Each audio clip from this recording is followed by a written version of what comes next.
Hello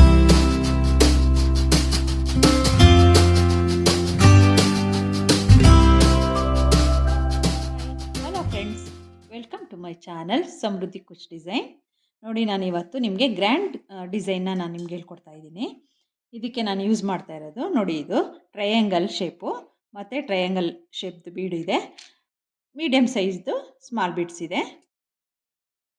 ನಾನು ಈ ಡಿಸೈನ್ಗೆ 10 number ನೀಡಲ್ನ use ಮಾಡ್ತಿದ್ದೀನಿ. ನೋಡಿ, ನಾನು 6 ಎಳೆ ದಾರನ ಈ ಥರ ಸುತ್ತಿಟ್ಕೊಂಡಿದ್ದೀನಿ. ನೋಡಿ, ಮೊದಲಿಗೆ ನಾವು ಬೀಡನ್ನ ತಗೊಂಡು ಇದರಲ್ಲಿ ಹೋಲ್ ಬರುತ್ತೆ ನೋಡಿ, 2 ಸೈಡು ಹೋಲ್ ಬರುತ್ತೆ. ಒಂದು ಸೈಡ್ಗೆ ನಾವು ದಾರನ ತೂರಿಸ್ಕೋಬೇಕು. ಇದಕ್ಕೆ ನೋಡಿ, ಈ ಥರ ದಾರನ ತೂರಿಸ್ಕೊಂಡು ಎಳ್ಕೋಬೇಕು.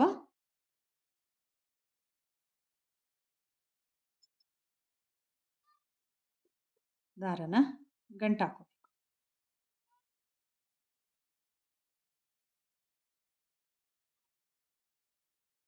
ಥರ 2 ಟೈಮು ಗಂಟು ಹಾಕೊಂಬಿಡಿ. ಗಂಟು ಹಾಕ್ಕೊಂಡು ನೋಡಿ, ದಾರನ ಲೆಫ್ಟ್ ಹ್ಯಾಂಡಲ್ಲಿ ಸುತ್ತಿಟ್ಕೊಂಡು ಇದನ್ನು ನೋಡಿ ಹಿಂಭಾಗಕ್ಕೆ ಬೀಡ್ಸ್ ಹಿಂಭಾಗಕ್ಕೆ ಬರೋ ಥರ ಇದನ್ನು ದಾರನ ಇಟ್ಕೋಬೇಕು. ನೀಡಲ್ನ ಒಳಗಡೆಯಿಂದ ಸೇರಿಸ್ಕೋಬೇಕು. ಇವಾಗ ಒಳಗಡೆಯಿಂದ ಸೇರಿಸ್ಕೊಂಡು ದಾರನ ಎಳ್ಕೊಂಬಂದು ನೋಡಿ ಲಾಕ್ ಮಾಡಬೇಕು. ಲಾಕ್ ಮಾಡಾದಮೇಲೆ 2 ಚೈನ್ ಹಾಕಬೇಕು. 1 2 ಚೈನ್ ಹಾಕಿ ಇವಾಗ ನೀಡಲ್ ಮೇಲೆ ಒಂದು ಸಲ ದಾರ ಸುತ್ಕೋಬೇಕು. ದಾರ ಸುತ್ಕೊಂಡು ಬ್ಯಾಕ್ ಸೈಡಲ್ಲಿ ನಾವು ಗಂಟಾಕಿ ಇಟ್ಟಿದ್ವಲ್ಲ ಎಕ್ಸ್ಟ್ರಾ ದಾರ, ಅದು ಹಾಗೇ ಇರಲಿ. ಅದನ್ನು ಜೊತೆಗೆ ಸೇರಿಸಿ ನಾವು ನೀಡಲ್ನ ಒಳಗಡೆಯಿಂದ ದಾರ ತರಬೇಕು.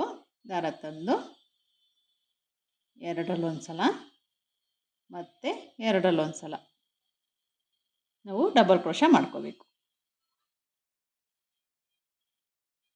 ಮತ್ತು ನೋಡಿ, ನೀಡಲ್ ಮೇಲೆ ಒಂದು ಸಲ ದಾರ ಸುತ್ತಕೊಂಡು ಬೀಡಿಂದ ಒಳಗಡೆ ಹೋಗಿ ದಾರ ತಂದು ನೋಡಿ ಡಬಲ್ ಕ್ರೋಶ ಮಾಡ್ಕೊಂಡು ಹೋಗ್ಬೇಕು ನಾವು. ನೋಡಿ, ಎರಡರಲ್ಲೊಂದು ಸಲ ಎರಡರಲ್ಲೊಂದು ಸಲ ಮತ್ತು ನಾವು ಅಲ್ಲೇ ಹೋಗಿ ಡಬಲ್ ಕ್ರೋಶ ಮಾಡಬೇಕು. ನಮಗಿವಾಗ 3 ಟೈಮ್ ಡಬಲ್ ಕ್ರೋಶ ಆಗಿದೆ. ನೋಡಿ, ಇಲ್ಲಿ ಎಕ್ಸ್ಟ್ರಾ ದಾರ ಇದೆ ನೋಡಿ, ಇಲ್ಲಿ ನಾವು ಆವಾಗಲೇ ಗಂಟು ಇಟ್ಕೊಂಡಿದ್ವಲ್ಲ, ಅದನ್ನು ಇವಾಗ ಕಟ್ ಮಾಡ್ಕೋಬೇಕು. ಆವಾಗ ನಮಗೆ ಬ್ಯಾಕ್ ಸೈಡಲ್ಲಿ ಯಾವುದೇ ರೀತಿ ದಾರ ಕಾಣಿಸಲ್ಲ. 4 ಟೈಮ್ ಆಗಿದೆ.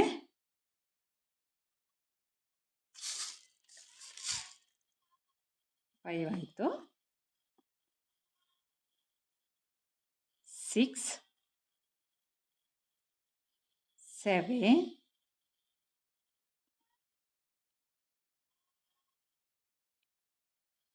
8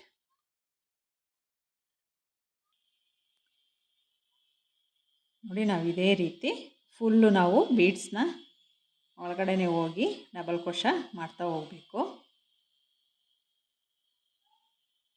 ನಾವು ಟೋಟಲಿ 16 ಡಬಲ್ ಕ್ರೋಶ ಮಾಡ್ಕೋಬೇಕು. ನೋಡಿ, ಟೋಟಲಿ ನಮಗೆ 16 ಡಬಲ್ ಕ್ರೋಶ ಆಗಬೇಕು. 16 ಡಬಲ್ ಕ್ರೋಶ ಆದಮೇಲೆ 1 ಚೈನ್ ಹಾಕ್ಕೋಬೇಕು. ಇಲ್ಲಿ 1 ಚೈನ್ ಹಾಕಿ ದಾರನ ಎಳ್ಕೊಂಡು ಇವಾಗ ಕಟ್ ಮಾಡ್ಕೋಬೇಕು. ಕಟ್ ಮಾಡಿಕೊಂಡು ನೋಡಿ, ಇದು ದಾರ ಈ ಥರ ಬರುತ್ತಲ್ಲ, ಈ ಥರ ಬಂದಿರೋ ದಾರನ ನಾವು ಬ್ಯಾಕ್ ಸೈಡ್ಗೆ ಉಲ್ಟಾ ಮಾಡ್ಕೊಳ್ಳಿ. ಉಲ್ಟಾ ಮಾಡಿಕೊಂಡು ನೋಡಿ, ಇಲ್ಲಿಗೆ ಗಮ್ ಹಾಕ್ಕೋಬೇಕು. ಗಮ್ ಹಾಕಿ ಇದನ್ನು ಈ ಥರ ಫೋಲ್ಡ್ ಮಾಡಿ ಬ್ಯಾಕ್ ಸೈಡಲ್ಲಿ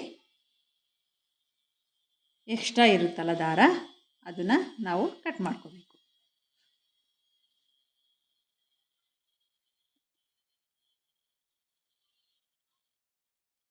ಈ ರೀತಿ ಆದಮೇಲೆ ಇದನ್ನು ಡ್ರೈ ಆಗಕ್ಕೆ ಬಿಡಬೇಕು. ನೋಡಿ, ಡ್ರೈ ಆದಮೇಲೆ ಎಲ್ಲ ಈ ಥರ ಫಿನಿಶಿಂಗ್ ಕಾಣಿಸುತ್ತೆ. ನೋಡಿ, ನಾನು 2 ಕಲರಲ್ಲಿ ನಾನು ಇದನ್ನು ರೆಡಿ ಮಾಡ್ಕೊಂಡು ಇಟ್ಕೊಂಡಿದ್ದೀನಿ. ಇಷ್ಟೇ ಫ್ರೆಂಡ್ಸ್, ಇದು ಕ್ರೋಶಾದಿಂದ ನಾವು ಯೂಸ್ ಮಾಡಬೇಕಾಗಿರೋದು. ನೋಡಿ, ಎಲ್ಲ ಈ ಥರ ಬರುತ್ತೆ. ನೆಕ್ಸ್ಟು ನಾವು ಇದಕ್ಕೆ ಯಾವ ಕಲರಲ್ಲಿ ನಾವು ಕ್ರೋಶ ಡಿಸೈನ್ ಮಾಡಿರ್ತೀವಿ ಅದೇ ಕಲರ್ ಥ್ರೆಡ್ನ ಸ್ಟಿಚಿಂಗ್ ಥ್ರೆಡ್ನ ನಾವು ಯೂಸ್ ಮಾಡ್ಕೋಬೇಕು. ನೋಡಿ ಈಗ ಇದಕ್ಕೆ ಈ ಸ್ಟಿಚಿಂಗ್ ಥ್ರೆಡ್ ತೊಗೊಂಡಿದ್ದೀನಿ. ಇದಕ್ಕೆ ಈ ಸ್ಟಿಚಿಂಗ್ ಯಾವ ಕಲರ್ ಇರುತ್ತೆ ಅದೇ ಕಲರ್ನ ನಾವು ಸ್ಟಿಚಿಂಗ್ ಥ್ರೆಡ್ನ ಯೂಸ್ ಮಾಡ್ಕೋಬೇಕು. ನೋಡಿ ನಾವು ನೀಡಲ್ಗೆ ಈ ಥರ ನಾವು ಸ್ಟಿಚಿಂಗ್ ಥ್ರೆಡ್ನ ಹಾಕ್ಕೋಬೇಕು. ಹಾಕ್ಕೊಂಡು ಲಾಸ್ಟಲ್ಲಿ ಗಂಟಾಕಿಟ್ಕೋಬೇಕು. ಗಂಟಾಕಿಟ್ಕೊಂಡು ನಾವು ಸ್ಟಾರ್ಟಿಂಗು ಇಲ್ಲಿ 2 ಚೈನ್ ಹಾಕಿದ್ವಿ ನೋಡಿ, 2 ಚೈನ್ ಹಾಕಿದ್ದೀವಲ್ಲ ಅಲ್ಲೋಗಿ 2 ಚೈನಿಂದ ಸೂಜಿ ತರಬೇಕು ಮೇಲ್ಗಡೆ ಈ ಥರ ತಂದು. ಇವಾಗ ನಾವು ಇದಕ್ಕೆ 3 ಬೀಡನ್ನ ಸೇರಿಸ್ಕೋಬೇಕು.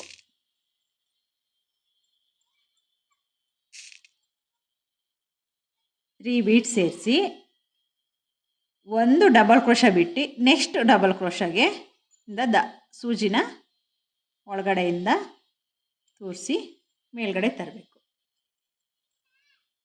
ಈ ಥರ ಬರುತ್ತೆ. ಇವಾಗ ನೆಕ್ಸ್ಟು ನಾವು ಇದನ್ನು ಈ ಥರ ಮಾಡಿ ಅದೇ ಬೀಡ್ಸು ಫಸ್ಟ್ ಇಲ್ಲಿದೆಯಲ್ಲ ಲಾಸ್ಟಲ್ಲಿ ಬೀಡ್ಸು, ಆ ಬೀಡ್ಸಿಂದ ಮತ್ತೆ ದಾರನ ಮೇಲ್ಗಡೆ ತರಬೇಕು. ನೋಡಿ ಈ ಥರ ಬಂತು.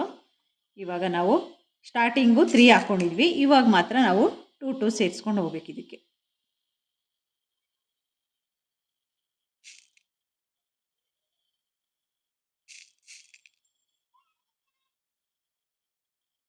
2 ಬೀಡ್ ಸೇರಿಸಿ ಒಂದು ಡಬಲ್ ಕ್ರೋಶ ಬಿಟ್ಟು ನೆಕ್ಸ್ಟ್ ಡಬಲ್ ಕ್ರೋಶಗೆ ನಾವು ಹೋಗಿ ಸೂಜಿ ತರಬೇಕು. ಸೂಜಿ ತೆಗೆದು ಮತ್ತೆ ನೋಡಿ ಲಾಸ್ಟಲ್ಲಿ ಬೀಡ್ ಇರುತ್ತಲ್ಲ ಅದೇ ಬೀಡಿಂದ ನಾವು ವಾಪಸ್ ಸೂಜಿನ ತರಬೇಕು. ನೋಡಿ ಈ ಥರ ಎಲ್ಲದನ್ನು ಲಾಸ್ಟ್ ಎಂಡಿಂಗ್ವರೆಗೂ ಇದೇ ರೀತಿ ಮಾಡಬೇಕು. ನೋಡಿ ಒಂದು ಬಿಟ್ಟು ನೆಕ್ಸ್ಟ್ ಡಬಲ್ ಕ್ರೋಶಗೆ ನಾವು ದಾರ ಸೂಜಿ ಹಾಕಿ ತರಬೇಕು. ಲಾಸ್ಟಲ್ಲಿ ಬೀಡ್ ಇರುತ್ತಲ್ಲ ಒಂದೇ ಒಂದು ಬೀಡ್ ಮಾತ್ರ ನಾವು ಸ್ವಲ್ಪ ಟೈಟಿಗೆ ಎಳ್ಕೊಳ್ಳಿ. ಇದೇ ರೀತಿ ನಾವು ಫುಲ್ ಲಾಸ್ಟ್ ಎಂಡಿಂಗ್ವರೆಗೂ ಮಾಡ್ತಾ ಹೋಗಬೇಕು.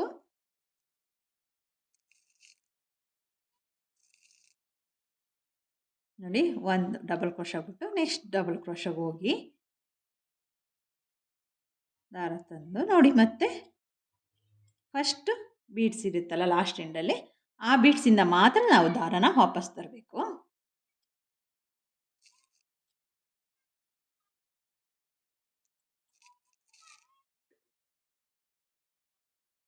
ನೋಡಿ ಲಾಸ್ಟ್ ಎಂಡಲ್ಲಿ ನಮಗೆ ಒಟ್ಟು ಟೋಟಲಿ ಕೆಳಗಡೆ ಸ್ಟೆಪ್ಪಲ್ಲಿ 9 ಬೀಡ್ ಬರುತ್ತೆ, ಮೇಲ್ಗಡೆ ಸ್ಟೆಪ್ಗೆ 8 ಬೀಡ್ ಬರುತ್ತೆ. ಲಾಸ್ಟ್ ಎಂಡು ಡಬಲ್ ಕ್ರೋಶ ಇರುತ್ತಲ್ಲ ಅಲ್ಲಿ ಹೋಗಿ ದಾರ ತಂದು ಮತ್ತೆ ಅದೇ ನೀಡಲ್ ಅದೇ ಬೀಡ್ಸಿಂದ ದಾರನ ವಾಪಸ್ ತರಬೇಕು. ಮತ್ತು ಬ್ಯಾಕ್ ಸೈಡ್ಗೆ ಹೋಗಿ ನೋಡಿ ಈ ಥರ ದಾರನ ಈ ಸೈಡ್ ಇಟ್ಕೊಳ್ಳಿ. ಬೀಡ್ ಪಕ್ಕದಿಂದ ಹೋಗಿ ದಾರ ತಂದು ಈ ಥರ ಟೈಟಾಗಿ ಎಳ್ಕೊಳ್ಳಿ. ಹಿಂಗೆ ಅವಾಗ ಟೈಟಾಗಿ ಬೀಡ್ಸು ಲಾಕ್ ಆಗುತ್ತೆ. ಮತ್ತು ಇನ್ನೊಂದು ಸಲ ಲಾಕ್ ಮಾಡಿಕೊಂಡು ನೋಡಿ ಇಲ್ಲಿ ಬ್ಯಾಕ್ ಸೈಡಲ್ಲಿ ಸ್ವಲ್ಪ ಎಲ್ಲಾದರೂ ಒಂದು ಕಡೆ ಈ ಥರ ತೋರಿಸಿ ಇವಾಗ ದಾರನ ಕಟ್ ಮಾಡ್ಕೊಂಡ್ರಿ. ನೋಡಿ ಈ ಥರ ಕಟ್ ಮಾಡಿಕೊಂಡ್ರೆ ನಾವು ಸ್ಟಿಚ್ ಮಾಡಿರೋದು ಕೂಡ ದಾರ ಎಕ್ಸ್ಟ್ರಾ ಇರೋದು ಏನೂ ಕಾಣಿಸಲ್ಲ. ಈ ಥರ ಫಿನಿಶಿಂಗ್ ಬರುತ್ತೆ ನೋಡಿ. 1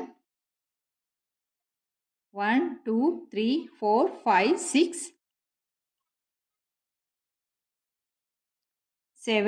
7 8 9 ಬೀಡ್ಸು ನಮಗೆ ಸ್ಟಾರ್ಟಿಂಗಲ್ಲಿ ಬಂದಿದೆ. 1 2 3 4 5 6 7 8 ಬೀಡ್ಸು ಲಾಸ್ಟಲ್ಲಿ ಎಡ್ಜಲ್ಲಿ ಬಂದಿದೆ. ಇದೇ ರೀತಿ ನಾವು ಎಲ್ಲ ಬೀಡ್ಸ್ನು ಮಾಡ್ತಾ ಹೋಗಬೇಕು. ನೋಡಿ ನಾನು ಎಲ್ಲ ಬೀಡ್ಸ್ನು ಇದೇ ರೀತಿ ರೆಡಿ ಮಾಡಿ ಇಟ್ಕೊಂಡಿದ್ದೀನಿ. ನೆಕ್ಸ್ಟು ಸ್ಯಾರಿಗೆ ಯಾವ ರೀತಿ ನಾನು ಇದನ್ನ ಅಟ್ಯಾಚ್ ಮಾಡಬೇಕು ಅಂತ ತೋರಿಸ್ಕೊಡ್ತೀನಿ. ನಾವು ನೆಕ್ಸ್ಟ್ ಸ್ಟೆಪ್ನ ಯಾವ ರೀತಿ ಮಾಡೋದು ಅಂತ ತೋರಿಸ್ಕೊಡ್ತೀನಿ. ನೋಡಿ ಸ್ಯಾರಿ ಫುಲ್ಲು ಫಿನಿಶ್ ಮಾಡ್ಕೋಬೇಕು. ಸ್ಯಾರಿಗೆ ಎಷ್ಟು ಬೇಕು ಅಂತ ನಾನು 2 ಇಂಚಸ್ಗೋಸ್ಕರ ಗ್ಯಾಪ್ ಕೊಟ್ಟು ಮಾಡ್ತಾಯಿದ್ದೀನಿ. 2 ಇಂಚಸ್ಗೆ ನೀವು ಇನ್ನೂ ಹತ್ತತ್ರ ಬೇಕಂದ್ರೂ ಮಾಡ್ಕೋಬೋದು. ಇಲ್ಲ ಒಂದು ಸ್ವಲ್ಪ ಇನ್ನೂ ಗ್ಯಾಪ್ ಜಾಸ್ತಿ ಬೇಕಂದ್ರೂ ಮಾಡ್ಕೋಬೋದು. ಈ ಸ್ಯಾರಿ ಫುಲ್ಲಿಗೂ ನಮಗೆ ಎಷ್ಟು ಬೇಕಾಗುತ್ತೆ ಅಂದರೆ ನಮಗೆ 23 ಇಂದ 24 ಆರ್ಚ್‌ಗಳು ಬೇಕಾಗುತ್ತೆ. ನೋಡಿ ನಾನು 2 ಇಂಚಸ್‌ಗೆ ಮಾರ್ಕ್ ಮಾಡಿ ಇಟ್ಕೊಂಡಿದ್ದೀನಿ. ಇದಕ್ಕೆ ನಾನು ಇಲ್ಲಿ ಗಮ್‌ನ ಹಾಕಿ ನೋಡಿ, ಇದು ರೆಕ್ಟ್ಯಾಂಗಲ್ ಇದೆಯಲ್ಲ ಆ ಶೇಪ್‌ಗೆ ಫುಲ್ಲು ಗಮ್ ಹಾಕ್ಕೋಬೇಕು.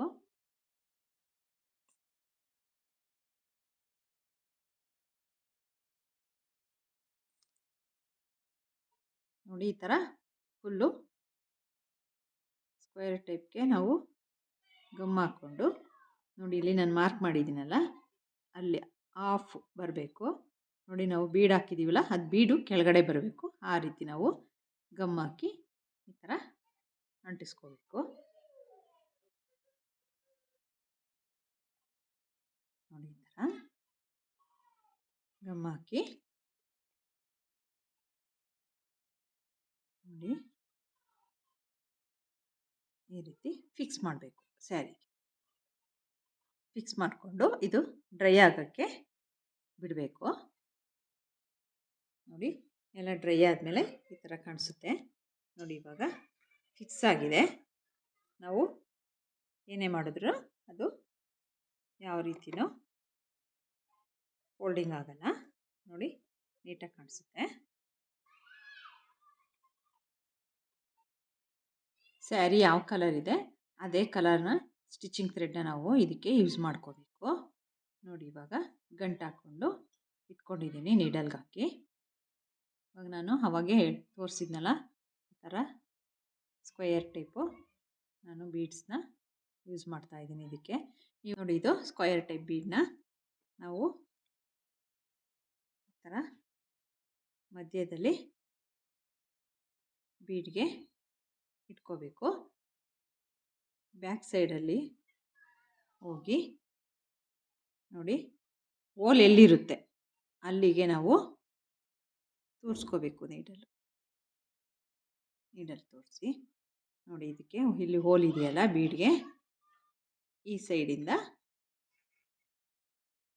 ಮತ್ತು ಇದು ಎಲ್ಲಿಗೆ ಬರುತ್ತಲ್ಲಿ ನೋಡಿ ನಾವು ನೀಡಲ್ನ ನೀಟಾಗಿ ಫಿಕ್ಸ್ ಮಾಡಬೇಕು. ನೋಡಿ ಈ ಥರ ಬಂತು. ಮತ್ತು ಇನ್ನೊಂದು ಸಲ ನಾವು ಇದು ಗ್ರಿಪ್ಪಾಗಿ ನೀಟಾಗಿ ಕುತ್ಕೊಳ್ಳಿ ಅಂತ ನೀಡಲ್ ಹಾಕಿ ಕೆಳಗಡೆಯಿಂದ ತೆಗೆದು ಮತ್ತು ನೋಡಿ ಇದು ಎರಡು ಸೈಡು ಹೋಲ್ ಇರೋದ್ರಿಂದ ಈ ಸೈಡಿಂದ ಆ ಸೈಡ್ಗೆ ಹೋಗಿ ನೀಡಲ್ ತೆಗೆದು ನಾವು ಮತ್ತೆ ಸ್ಯಾರಿಗೆ ಕೆಳಗಡೆ ನೀಡಲ್ ಹಾಕಿ ಎಳ್ಕೋಬೇಕು. ಥರ ಎಳ್ಕೊಂಡಾದ್ಮೇಲೆ ಬ್ಯಾಕ್ ಸೈಡಲ್ಲಿ ಹೋಗಿ ನಾವು ಲಾಕ್ ಮಾಡಬೇಕು. ನೋಡಿ ಈ ಥರ ಲಾಕ್ ಮಾಡಿಕೊಂಡು ಇಲ್ಲಿ ಸ್ಯಾರಿ ಒಳಗಡೆಯಿಂದನೇ ಹೋಗಿ ಇಲ್ಲಿ ಜಿಗ್ಸಾಕ್ ಇದೆಯಲ್ಲ ಜಿಗ್ಸಾಕ್ ಹತ್ರ ಸ್ಯಾರಿ ಒಳಗಡೆಯಿಂದನೇ ದಾರ ಆಚೆ ಬರದಿರೋ ಥರ ಹೋಗಿ ಜಿಗ್ಸಾಕಿಂದ ಎಳ್ಕೋಬೇಕು. ಜಿಗ್ಸಾಕ್ ಹತ್ರ ಹೋಗಿ ನೀಡಲ್ನ ನೋಡಿ ಇವಾಗ ನಾವು ಆರ್ಚ್ಗೆ ಮತ್ತು ಸ್ಯಾರಿಗೆ ಎರಡಕ್ಕೂ ಅಟ್ಯಾಚ್ ಆಗೋ ಥರ ನೋಡಿ ನೀಡಲ್ನ ತೋರಿಸಿ ಎಳ್ಕೋಬೇಕು. ನಾವು ಸ್ಟಿಚ್ಚಿಂಗ್ನ ಬಟ್ಟೆಗೆ ಮತ್ತು ಆರ್ಚ್ಗೆ ಎರಡಕ್ಕೂ ಸೇರಿಸಿ ಸ್ಟಿಚ್ ಮಾಡ್ಕೋಬೇಕು. ಆವಾಗ ಗಮ್ ಇಲ್ಲ ಅಂದ್ರೂ ನಾವು ಫಿಕ್ಸ್ ಮಾಡಿರೋದು ಹಾಗೆ ಇರುತ್ತೆ. ನೋಡಿ ನಾವು ಮತ್ತು ಪಕ್ಕದಲ್ಲಿ ನಾವು ಇಲ್ಲಿ ಜಿಗ್ಜಾಕ್ ಸ್ಯಾರಿಗೆ ಜಿಗ್ಜಾಕ್ ಇದೆಯಲ್ಲ ಅದರಲ್ಲೇ ನಾವು ಇದನ್ನು ಸ್ಟಿಚ್ ಮಾಡ್ತಾ ಹೋದರೆ ನಮಗೆ ಎಕ್ಸ್ಟ್ರಾ ದಾರ ಬಂದಿರೋದು ಇದರಲ್ಲಿ ಗೊತ್ತಾಗಲ್ಲ. ನೋಡಿ ಈ ಥರ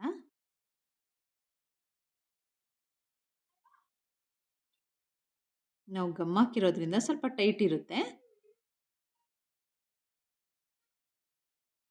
ನೋಡಿ ಲಾಸ್ಟ್ ಎಂಡ್ವರ್ಗು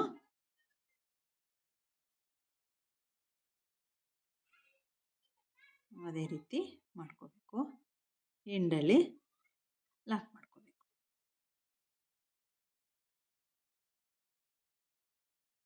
ನಾವು ಸ್ಯಾರಿ ಮತ್ತು ಆರ್ಚ್ಗೆ ಎರಡಕ್ಕೂ ಅಟ್ಯಾಚ್ ಮಾಡ್ತಾ ಹೋಗಬೇಕು.